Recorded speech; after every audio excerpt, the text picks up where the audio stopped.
Halo, kita ketemu lagi di pelayanan digital Perkantas Labuhan Batu. Selamat tahun baru bagi kita semua. Bagaimana liburan Natal tahun baru kita?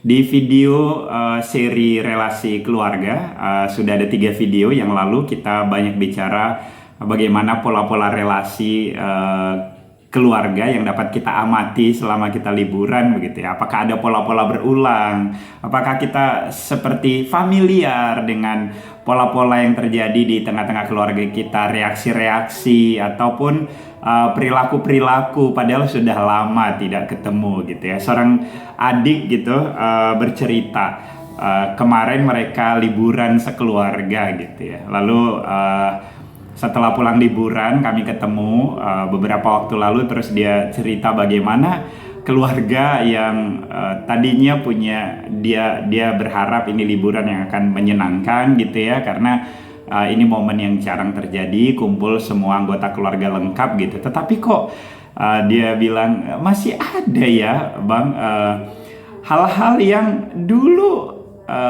terjadi gitu. Maksudnya cara berkomunikasi, cara berperilaku dan seterusnya. Iya, memang itulah sistem keluarga. Sebaiknya kita menonton video sebelumnya, 3 video sebelumnya dalam seri relasi keluarga untuk bisa masuk kepada video yang keempat ini. Pada video yang keempat ini kita akan berbicara masih dari buku Family Evaluation dari Murray Bowen ya. Nah, ini di bab yang keempat sebetulnya. Saya akan membahas bab yang keempat, differentiation of self gitu. Differentiation of self secara sederhana itu sebetulnya kemampuan seseorang untuk menjaga identitas dirinya tanpa kehilangan koneksi emosional dengan keluarga atau kelompoknya. Dan ini sangat mempengaruhi kesehatan mental, relasi, dan bagaimana seseorang mengambil keputusan di dalam hidupnya. Kenapa ya ada orang-orang yang meskipun dia begitu ya begitu sudah jauh dari keluarga gitu ya, tetapi seringkali sulit sekali mengambil keputusan gitu. Sangat bergantung kepada approval dari orang tuanya. Baik sih ya, kita semua juga harus meminta nasihat dari orang tua. Tapi yang dimaksud di sini adalah bukan sekedar bertukar pikiran atau meminta nasihat, tetapi meminta approve, persetujuan. Karena kalau dia tidak mendapat persetujuan dari orang tuanya, dia merasa keputusan yang diambil itu adalah keputusan yang salah, dan itu akan sangat mengganggu gitu. Ini sangat dipengaruhi oleh differentiation of self gitu. Nah, kita perlu mendefinisikan dulu ya. Differentiation of self itu adalah kemampuan untuk menyeimbangkan kebutuhan individu dan keterlibatan emosional dengan keluarga. Silakan di video yang ketiga saya sudah membahas individuality and togetherness ya. Individualitas dan kebersamaan gitu.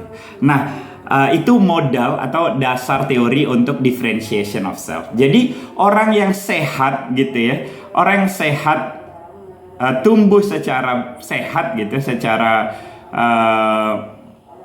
individu adalah orang yang memiliki keseimbangan antara individualitas dan kebersamaan. Jadi ketika dia bersama keluarga, dia tetap bisa melihat dirinya sebagai satu individu yang terpisah, dan ketika dia terpisah dia tetap punya relasi yang kuat untuk terhubung dengan keluarga asalnya begitu.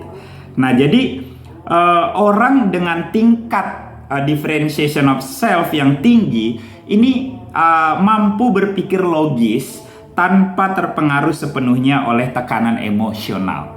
Nah, contoh praktisnya gini, seorang remaja ketika mau memutuskan mau kuliah di mana, jurusan apa, dia tetap akan menghormati nilai keluarga misal, atau harapan orang tuanya, papa mamanya yang sangat mengharapkan dia untuk kuliah kedokteran misalnya. Tapi dia ingin kuliah hukum karena sejak masuk di SMA kok kayaknya dunia hukum itu menjadi sesuatu yang menarik minatnya gitu ya. Nah, dia bisa tetap menghormati keinginan orang tuanya yang menginginkannya untuk kuliah kedokteran, tetapi dia tetap bisa mengambil keputusan dengan jelas bahwa aku mau kuliah hukum. Jadi orang yang tidak mengalami differentiation of self dengan baik, pemisahan diri yang baik dengan keluarganya, dia akan kuliah kedokteran, tapi hatinya sebetulnya ingin kuliah hukum. Dia ingin kuliah hukum, tapi dia sebetulnya tidak sejahtera dan selalu di bawah bayang-bayang rasa bersalah gitu. Nah, ini proses differentiation of self yang tidak terjadi dengan baik gitu ya. Nah, dampak differentiation of self dalam kehidupan keluarga itu misal ya di dalam hubungan keluarga. Orang dengan differentiation of self yang rendah itu akan cenderung mudah terjebak dalam konflik keluarga atau ketergantungan emosional. Jadi dia akan terus-menerus reaktif terhadap secara emosional terhadap keadaan-keadaan keluarga gitu. Peduli terhadap keluarga itu harus ya, sebagai orang Kristen kita harus peduli, kita harus bertanggung jawab kepada orang tua kita yang sudah tua gitu ya. Tetapi dalam hal ini kalau kita mengalami differentiation of self yang rendah, maka kondisi-kondisi di rumah, di kampung, kondisi-kondisi orang tua kita atau keluarga kita itu mempengaruhi keseluruhan reaksi kita, reaksi emosional. Ini yang disebut sistem emosional ya. Kita mengalami penyatuan emosi dengan keluarga asal kita, sehingga kita bersama keluarga kita, tapi ketika kita tahu sesuatu terjadi dengan abang, kakak, orang tua kita, itu mempengaruhi keputusan-keputusan kita, kondisi kita, keadaan kita, sehingga bahkan kita cenderung tidak berfungsi dengan baik. Apakah kita sebagai pria, kepala keluarga di tengah-tengah keluarga yang keluarga inti kita. Jadi kita langsung merasa sangat sangat terpengaruh oleh kondisi itu, begitu. Jadi orang yang differentiation of self-nya tinggi itu lebih mampu mengatasi perbedaan pendapat tanpa memutus hubungan gitu. Mendengar kondisi keluarga, mama lagi sakit, dia bisa tetap tenang, dia bisa tetap berfungsi dengan baik. Dia nggak yang langsung merasa begini ya. Kalau orang yang mengalami differentiation of self-nya rendah gitu ya, ketika didengarnya misalnya mama sakit gitu, dia langsung muncul reaksi emosional. Misal ada orang yang langsung merasa bersalah, merasa apa yang dia lakukan selama ini dengan keluarganya menjadi sia-sia karena dia telah menyia-nyiakan orang tuanya gitu. Dia merasa bahwa seluruh persoalan yang terjadi itu adalah persoalan dirinya. Padahal dia 5 bersaudara, ada saudaranya yang dekat dengan orang tuanya di kampung, ada solusi yang bisa diambil, ada bahkan orang lain yang bisa didelegasi, tolong bawa mama ke rumah sakit ya, nanti biayanya aku kirim gitu. Enggak, orang yang differentiation of self-nya rendah itu akan merasa bahwa persoalan itu adalah persoalan dirinya, begitu. Nah, contoh lain misalnya ya, di dalam perilaku seseorang. Orang yang differentiation of self-nya rendah itu cenderung untuk menyerah pada tekanan kelompok demi harmoni ya, menjadi orang yang menghindari konflik gitu ya, meskipun bertentangan dengan nilai pribadinya. Dia tidak mampu berdiri dengan dirinya, dengan nilai-nilai prinsip-prinsip hidupnya gitu. Dia cenderung akan mengorbankan dirinya supaya tetap harmoni, diterima, dianggap di dalam sebuah lingkungan gitu.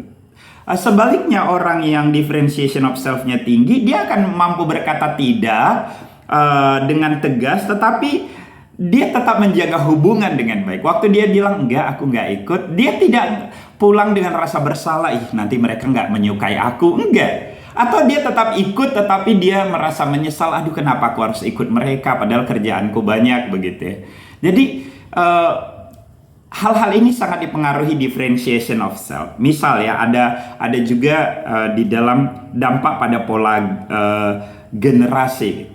Nah, menurut teori Bowen, bahwa differentiation of self yang rendah itu seringkali diwariskan secara tidak sadar di dalam keluarga. Jadi kalau aku tidak mengalami pemisahan diri yang baik, skala differentiation of selfku itu rendah gitu, biasanya aku akan menurunkannya karena emosiku yang terus-menerus difusi menyatu dengan emosi keluarga asalku itu, sehingga aku tidak pernah mampu untuk berdiri sebagai diriku sendiri. Itu ketika aku menjadi suami, terus misalkan memiliki anak, aku akan melakukan hal yang sama kepada anakku. Karena sebetulnya kenapa kita mengalami differentiation of self rendah? Karena memang orang tua kita orang tua kita sendiri tidak melepaskan kita begitu. Jadi orang tua kita yang self of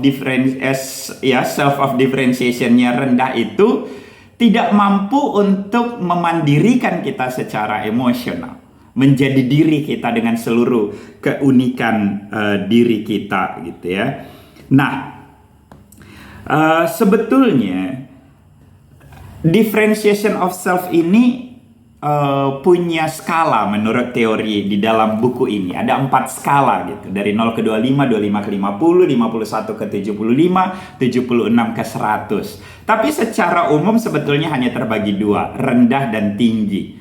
Jadi kalau nilai kita sekitar 50 berarti cenderung ke bawah misalnya atau pertengahan. Jadi kita bisa melihat diri kita. Kalau di buku ini sebetulnya nggak terlalu clear alat ukurnya, tetapi dijelaskan ciri-ciri daripada orang yang differentiation of self yang rendah gitu ya. Sorry kalau berbelit-belit ya, kadang self of differentiation of self ya, pemisahan diri. Nah, orang yang low, yang rendah, jadi dari 0 ke 50 lah katakannya, orang yang rendah itu tergantung secara emosional, sangat terpengaruh oleh opini, pendapat, emosi, tekanan dari orang lain, terutama anggota keluarga, sangat bergantung. Lalu kesulitan memisahkan perasaan dari pikiran. Orang yang rendah differentiation of self-nya itu cenderung memakai perasaan. Kalau dia merasa bahwa itu salah, maka itu menjadi dasar dia untuk menetapkan satu keputusan bahwa itu salah gitu. Tidak perlu lagi mencari data, info, fakta, dan seterusnya. Jadi cenderung menggunakan emosi daripada perasaan, daripada pikiran. Dalam situasi stres, mereka cenderung bereaksi secara emosional, impulsif, dan defensif tanpa mempertimbangkan logika. Jadi misalnya orang-orang yang differentiation of self-nya rendah ini, kalau kita berdebat, dia perdebatannya itu karena dia nggak suka, karena dia merasa itu buruk gitu, bukan berdasarkan fakta, berdasarkan data yang ada gitu. Nah, orang yang low itu cenderung mudah berkonflik dan sebaliknya menghindari konflik gitu ya. Mereka mungkin menjadi sangat emosional dalam konflik. Sebaliknya menghindari konflik sama sekali untuk menjaga harmoni. Nah, berikutnya orang yang low di dalam yang rendah differentiation of self-nya, ketergantungan pada persetujuan orang lain, pada approval orang lain. Jadi dia tidak pernah bisa mengambil keputusan secara mandiri, otonom, dan tanpa merasa bersalah gitu. Kalaupun dia mengambil keputusan tertentu, dia akan merasa bersalah kalau tidak ada yang approve, yang setuju begitu. Nah, seorang anak yang dewasa yang selalu mengikuti keputusan orang tua, bahkan ketika keputusan tersebut bertentangan dengan keinginannya karena takut mengecewakan mereka, ini menjadi tanda atau contoh orang yang rendah di dalam differentiation of self-nya. Atau pasangan yang sulit membedakan identitas diri mereka dari pasangan mereka gitu ya, sehingga kehilangan individualitas dalam hubungan. Ketika ada orang yang low, yang rendah di dalam differentiation of self, menikah gitu, dia akan, kalau kecenderungannya untuk selalu approve dari pasangan, dia akan menempelkan dirinya secara emosional sehingga dia akan hilang gitu ya. Seluruh keputusan dirinya itu diletakkan kepada pasangannya. Dia tidak pernah berpendapat, dia tidak pernah mengambil keputusan begitu. Nah, sedangkan orang yang high, yang tinggi differentiation of self-nya, pemisahan dirinya, itu akan mandiri secara emosional, mampu menjaga identitas pribadi tanpa merasa terputus dari hubungan emosional dengan orang lain. Seimbang antara emosi dan logika, dapat berpikir jernih meskipun berada dalam situasi emosional yang intens. Ketika berantem, dia bisa tenang, dia bisa memisahkan antara emosi dan pikiran, dia bisa tetap rasional apa yang sedang terjadi.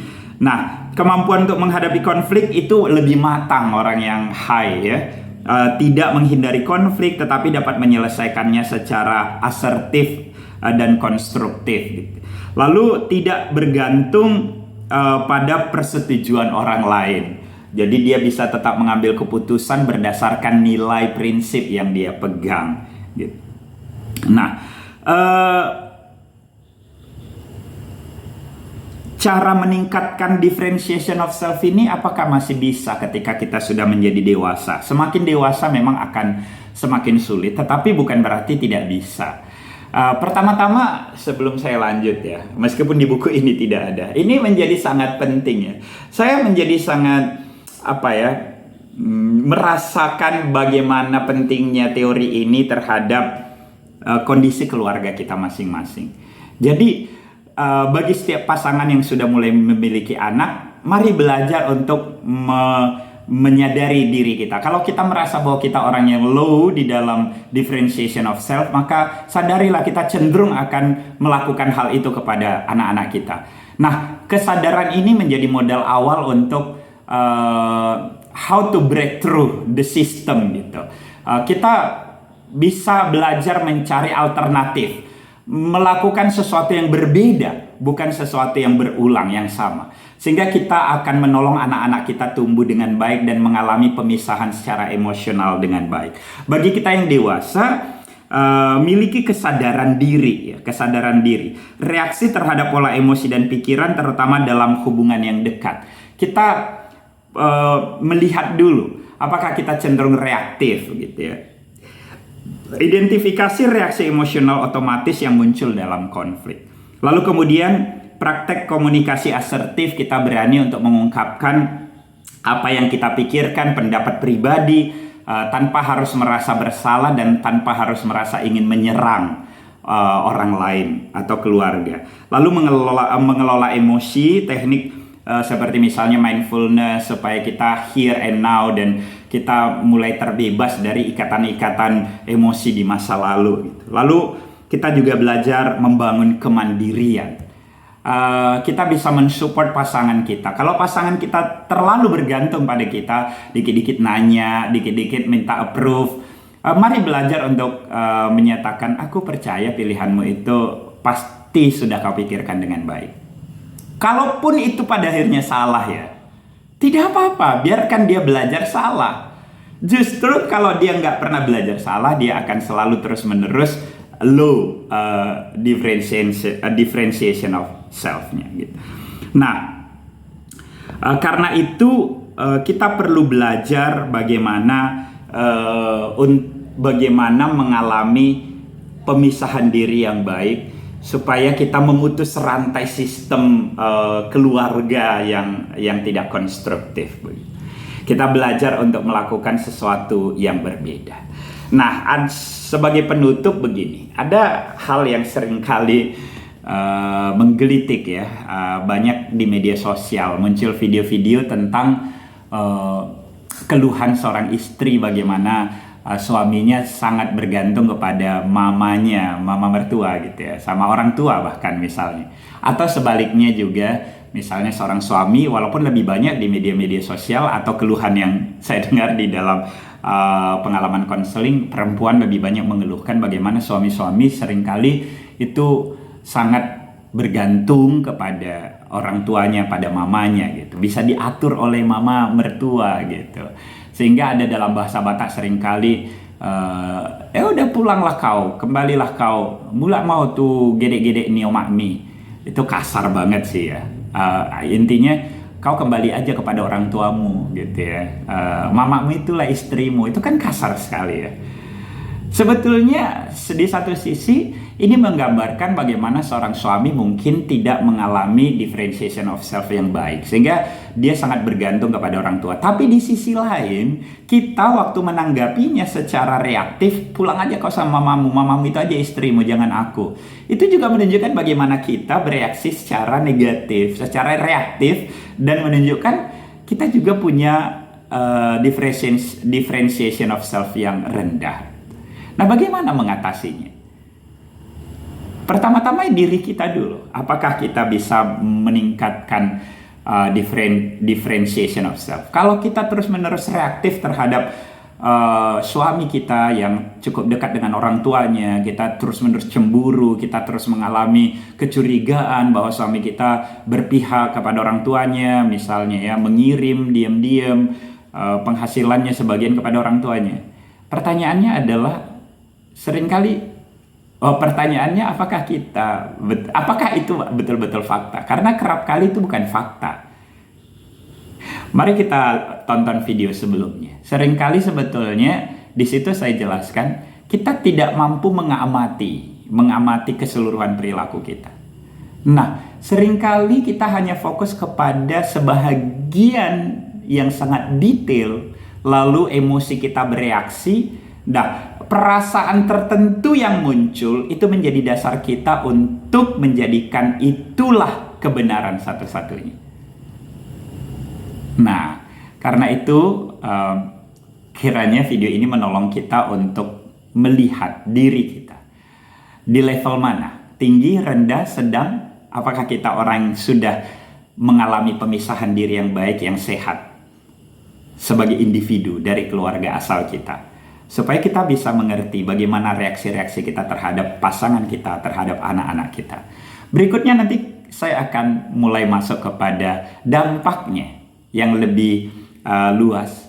Bagaimana seseorang yang tidak berhasil mengalami pemisahan diri yang baik dengan keluarga. Nantikan video selanjutnya. Tuhan Yesus memberkati.